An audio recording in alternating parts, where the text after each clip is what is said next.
balita sa inyo. Meron nga na naman tayong nadaanan na isang truck ang nahulog dito sa kanal. So ngayon, mapapansin nyo medyo traffic nga kasi maliit kasi yung daan mga ka-RD. Siguro hindi napansin ni mamang driver na napasobra na yung kabig niya. Maliit kasi yung daan dito mga ka-RD.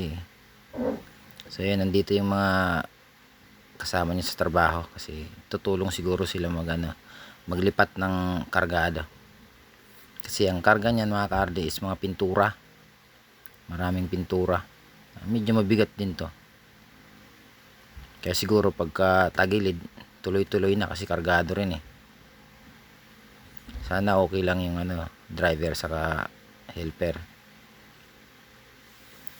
So yun, paano kaya nila makukuha yan kailangan pa yan ng ng mga aparatos, machinery para makuha yan na truck na yan. Itong street na to mga ka-RD, ang tawag dito is open canal dito sa Cavite. Kaya siya open kasi walang takip. Hindi, joke. Totoo talaga, ang tawag talaga yan na open canal talaga yan. So ayun na, medyo traffic na rin kasi maliit nga talaga yung daan dyan. Saka marami ding mga truck ang dumadaan. Yun, may abala talaga. So ayan na yung iba, yung mga kasama nila, ano kayang ginagawa ng iba.